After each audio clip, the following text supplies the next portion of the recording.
Olá, caros alunos do curso de Engenharia de Produção da Univers. Estamos iniciando a nossa aula de número 28, que fecha todo o ciclo de proposta que fizemos para a disciplina Engenharia Econômica e Engenharia Financeira. Então vamos não só concluir o assunto iniciado na aula 27, sobre análise das demonstrações financeiras, mas também vamos fechar a nossa proposta traçada desde da nossa primeira aula para a disciplina e o seu contexto de importância no curso de Engenharia de Produção. Então, só para a gente ter certeza, né, nós estamos aqui no nosso último tópico. Fomos inspirados todo o momento por esse processo para finalizar justamente nas demonstrações, né? Então, ele norteou todas as situações conceituais e, para entender a aplicação, né, desses conceitos, é muito bom que esse fluxo esteja na mente no processo de análise e tomada de decisão de informações que envolvam a contabilidade e o âmbito financeiro. Então, na aula anterior falamos do grupo de índices ou indicadores econômicos financeiros possíveis de serem extraídos quando se faz uma análise das demonstrações financeiras. Então, hoje nós vamos trabalhar nesta aula esses indicadores.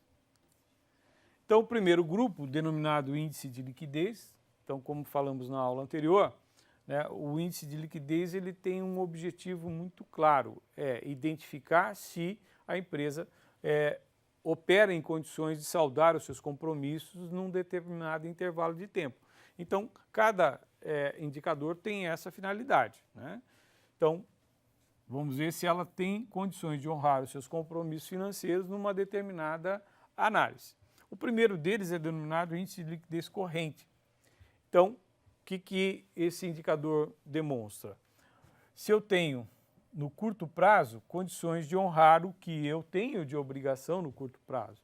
Então, ativo circulante são os bens e direitos de curto prazo e o passivo circulante são as obrigações de curto prazo. Então, se eu tenho mais do que eu devo, significa que esse indicador é muito bom quando ele é maior do que 1.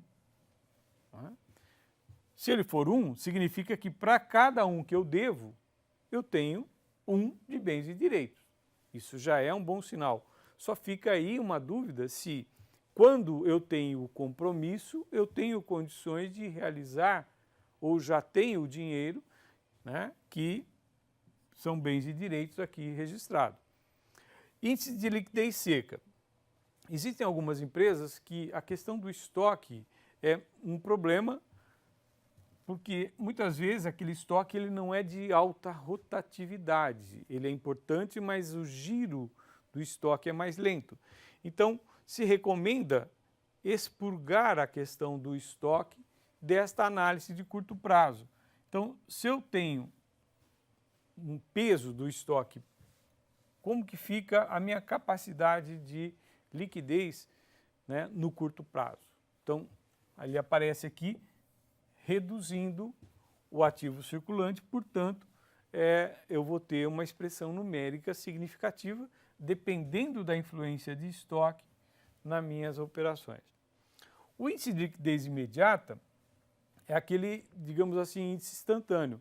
Se eu precisasse pagar tudo que eu devo hoje no curto prazo, quanto que eu tenho de recurso, que nós encontramos também com o nome de disponibilidades. O que é disponibilidade? O que eu já tenho em dinheiro no caixa, o que eu tenho em depósito à vista no banco e o que eu tenho de aplicações financeiras possíveis de serem resgatadas nesse curto prazo.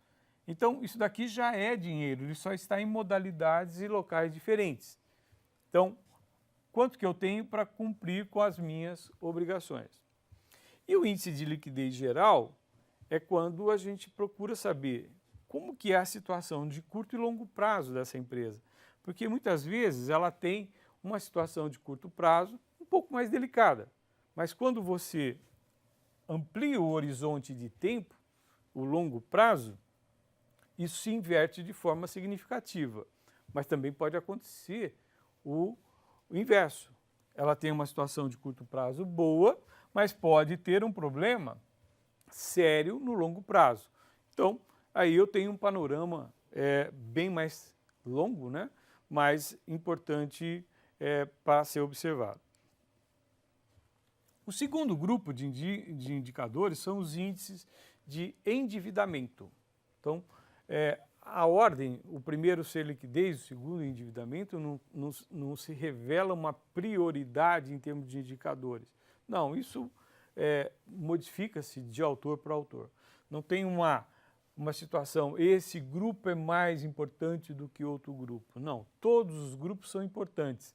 Agora, eu tenho que ver qual é a necessidade de informação. O que é mais importante eu conhecer o endividamento, a capacidade de geração de lucro, a rentabilidade, enfim.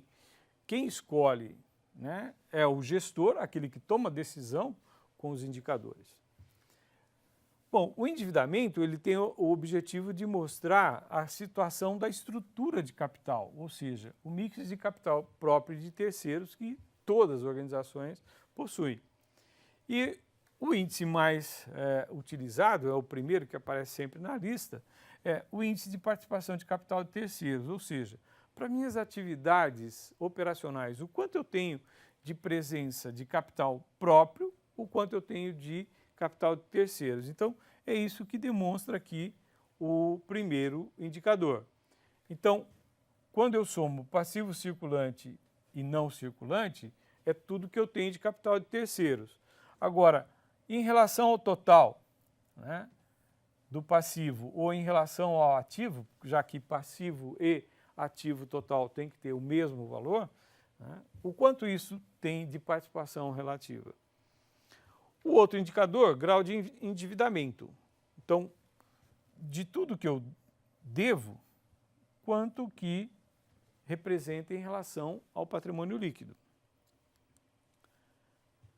Esse indicador, ele tem a finalidade de evidenciar o quanto eu sou capaz de gerar resultado operacional para cobrir a despesa financeira que eu tenho, né? Então, surge aqui uma sigla que tem sido muito utilizada em substituição ao que a gente encontra na demonstração de resultado como lucro operacional, que tem várias pronúncias, mas a origem é um termo na língua inglesa que na língua portuguesa significa lagida, que é lucro antes de juros, impostos, depreciação e amortização, que é a tradução do termo em inglês que gerou a sigla EBITDA, né? Cada profissional da área financeira tem uma forma de expressar esta sigla, mas o importante é que ela significa, com esta sigla ou com essa, a capacidade operacional que eu tenho.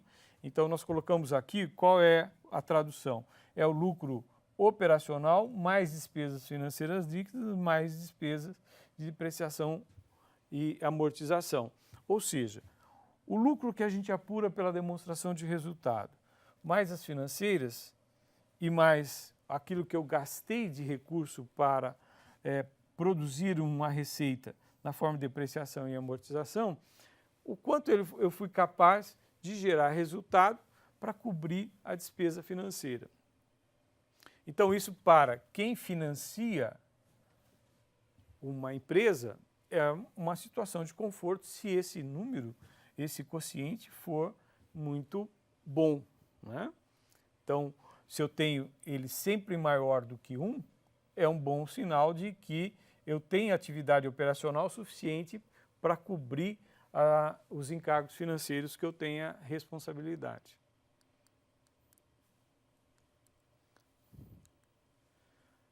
A composição do endividamento também é uma situação interessante, porque eu tenho no passivo circulante o curto prazo e no exigível o curto prazo e o longo prazo, ou seja, eu vou identificar o quanto eu tenho de capital de terceiros no curto prazo em relação ao endividamento total.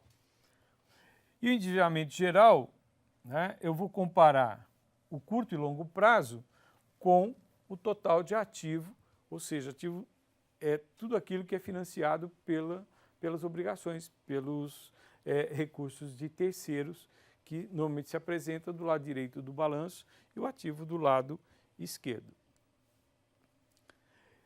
Indo para o terceiro grupo de indicadores, nós vamos encontrar os índices de atividades operacionais, que o foco é a observação de eficiência e rotatividade de alguns fatores de recursos que nós temos registrados, tanto no balanço patrimonial quanto na demonstração de resultado. Então, eles têm como foco, né, a eficiência e a rotatividade, como já falamos. E envolve tanto o balanço patrimonial quanto digamos assim, a demonstração de resultado. Então, giro dos estoques. Eu vou observar o quanto eu tive de custo de vendas, das vendas no período, e o quanto eu tenho em estoque. Então, com isso, eu vou identificar com o nível de estoque que eu tenho, quanto eu consegui destinar para a obtenção de receita. Então, isso vai dar um quociente que, à medida que eu tenho menos estoque e mais vendas, nós vamos identificar pelo quociente numérico. E o inverso também. O prazo médio com que a gente renova os estoques. Então, lembrando que alguns autores sempre definem que o ano comercial tem 360 dias.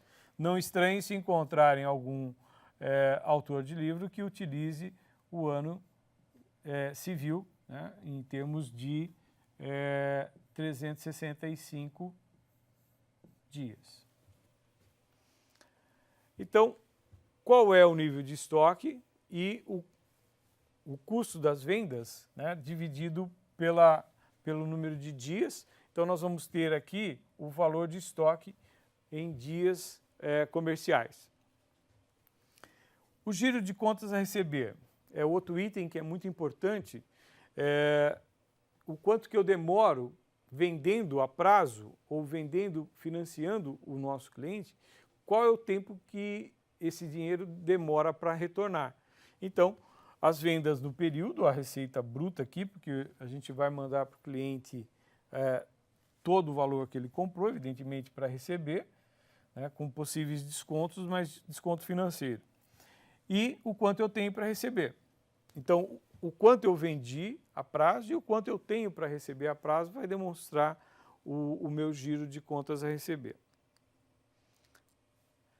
O prazo médio de recebimento é o tempo que a gente faz normalmente as transações e os possíveis atrasos que os nossos clientes possam ter, né, não pagando exatamente no dia do vencimento. Então, o meu contas a receber pode ter um volume maior ou menor por conta disso. Então, esse prazo médio de recebimento é revelador nessa característica. Quanto tempo o dinheiro sai e volta para a empresa. Agora, também nós temos esse outro indicador, o contas a pagar, ou seja, como que eu consigo negociar com os meus fornecedores, né?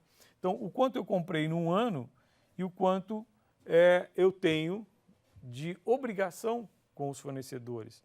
Então, eu vou conseguir definir qual é o número de vezes que eu tenho que renovar as minhas obrigações durante um período. Continuando, o prazo médio também. Aqui nós vamos ter o parâmetro em dias, né? Quanto tempo eu recebo o insumo, o produto do meu fornecedor e quanto tempo é o prazo médio que eu tenho que devolver. E esse indicador aqui, giro dos ativos, né? Quantas vezes eu girei ou quantas vezes eu consegui gerar de vendas pelo volume total. Então, o total de bens e direitos que eu solicitei para as minhas atividades ou comprei para as minhas atividades, que potencial de vendas eles geraram, né?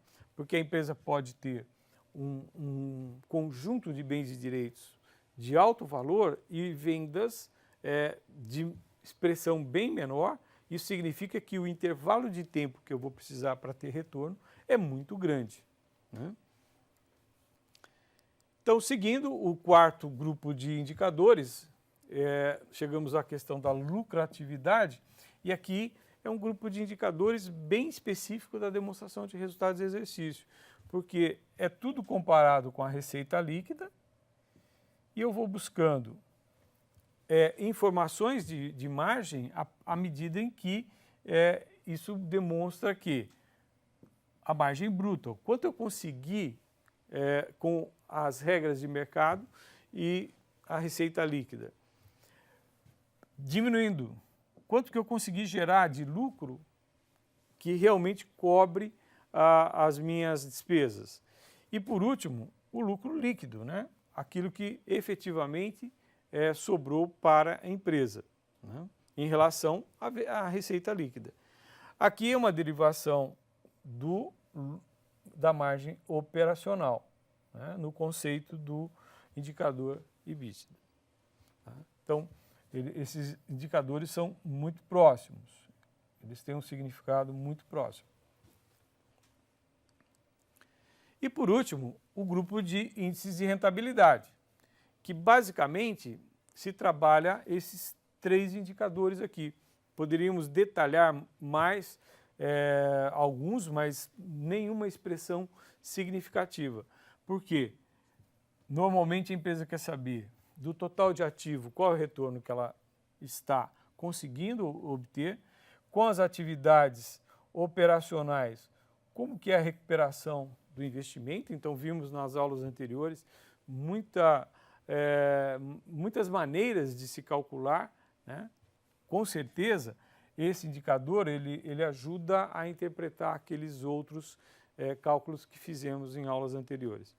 E basicamente o lucro que foi capaz de ser gerado comparando com aquilo que efetivamente pertence aos investidores e acionistas, como já falamos, que é o patrimônio líquido, que é o capital investido mais o resultado dos períodos como lucro acumulado, né?